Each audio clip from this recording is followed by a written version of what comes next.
যেখানে ধর্ষণ করে খুন করা হয়েছিল চিকিৎসককে বলে অভিযোগ, উল্টো দিকের যে ঘর সেইখানে সংস্কার হচ্ছে। এই হচ্ছে সেই ছবি আপনারা দেখতে পাচ্ছেন। পিতামাতা হওয়া এখনো কি স্বপ্ন? অ্যাপোলো ফার্টিলিটির সাথে আপনার পিতামাতা হওয়ার স্বপ্ন পূরণ করুন। বিনামূল্যে পরামর্শের জন্য কল করুন 9953922843। এবং আরজিকর মেডিকেল কলেজ হাসপাতালের 4 তলা, যে 4 তলায় হচ্ছে জরুরি বিভাগের 4 তলা, যেখানে হচ্ছে চেস্ট মেডিসিন বিভাগ রয়েছে, যেখানে যে বিভাগের সেমিনার রুমে রাত্রি 2টো পর্যন্ত ডিউটি করার পর, ডিনার করার পর যেখানে বিশ্রাম নিতে গেছিলেন ওই মহিলা চিকিৎসক, যেখানে তার সঙ্গে ধর্ষণ করা হয় বলে অভিযোগ এবং অত্যন্ত নৃশংসভাবে তাকে খুন করা হয় বলে অভিযোগ, সেই ঘরের উল্টো দিকের ঘরে সংস্কারের কাজ শুরু হয়েছে, যেখানে কেন্দ্র করে এত বিতর্ক। এই 4 তলায় গতকাল থেকে এই সংস্কারের কাজ শুরু হওয়াতে এই যাবতীয় বিতর্ক।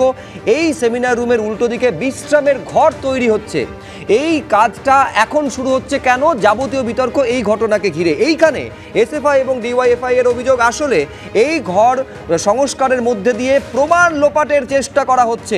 ঝিলম করঞ্জায় আমাদের প্রতিনিধি ঠিক কোন জায়গায় এই সংস্কারের বা রেনোভেশনের কাজটা চলছে পুরোটা তুলে ধরেছেন, আমি দেখাবো, তারপরে আমি আবার আলোচনায় আসবো এবং ওখানকার ছবিটাও দেখাবো কিভাবে চলছে বিক্ষোভ। শুরুতে ঝিলম করঞ্জায়ের প্রতিবেদন দেখুন। আরজিকর মেডিকেল কলেজ হাসপাতালে যে চিকিৎসকের হত্যা, খুন এসবের অভিযোগ উঠেছে, সেই চেস্ট ডিপার্টমেন্টের যে ডিপার্টমেন্টে যেখানে এই খুনের ঘটনা ঘটেছিল সেইখানে তার ঠিক উল্টো দিকে সংস্কারের কাজ হচ্ছে চেস্ট ডিপার্টমেন্টে, তেমনই অভিযোগ করছে তার সহপাঠীরা। এবং এই বিষয়ে তারা ইতিমধ্যে কলেজ কর্তৃপক্ষকে জানিয়েছে বলে তাদের দাবি। অন্যদিকে কলেজ কর্তৃপক্ষের তরফ থেকে কলেজের অধ্যক্ষ, নবনিযুক্ত অধ্যক্ষ সুরিতা পাল জানিয়েছেন যে এই বিষয়ে তার নজরে ছিল না, দৃষ্টি আকর্ষণ করা হয়েছে, তিনি পুলিশের সঙ্গে কথা বলছেন এবং পুলিশের অনুমতি থাকলে তিনি কাজ এগোবেন, না হলে কাজ থামিয়ে দেওয়া হবে। ক্যামেরায় স্বপন মজুমদারের সঙ্গে ঝিলম করঞ্জায়, এবিপি আনন্দ, কলকাতা। এই ঘটনা অত্যন্ত অনভিপ্রেত, আমরা জানতে পারিনি, কিছুক্ষণ আগেই জানতে পারলাম, গিয়ে আমরা ভলেন্টিয়ার পাঠিয়েছি সেটাকে আটকানোর জন্যে।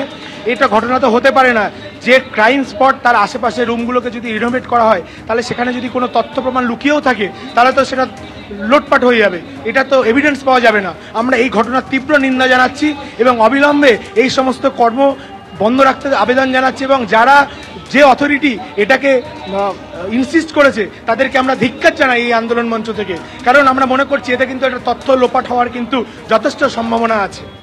আশঙ্কাটা এইখানে এসএফআই ডিওয়াইএফআই এর তরফ থেকে করা হচ্ছে যে আসলে সিবিআই ইতিমধ্যেই তদন্ত শুরু করে দিয়েছে। শুরুতে অনুষ্ঠানে দেখাচ্ছিলাম যে টালা থানায় সিবিআইয়ের আধিকারিকরা পৌঁছেও গিয়েছেন এবং তারপরই তার মধ্যেই অত্যন্ত তৎপরতার সঙ্গে এই সংস্কারের কাজ শুরু করার পেছনে মূল উদ্দেশ্য হলো তথ্য প্রমাণ লোপাট করা, এমনটা অভিযোগ হচ্ছে এসএফআই এবং ডিওয়াইএফআই এর। তারই প্রতিবাদে বিক্ষোভের ছবি দেখছেন।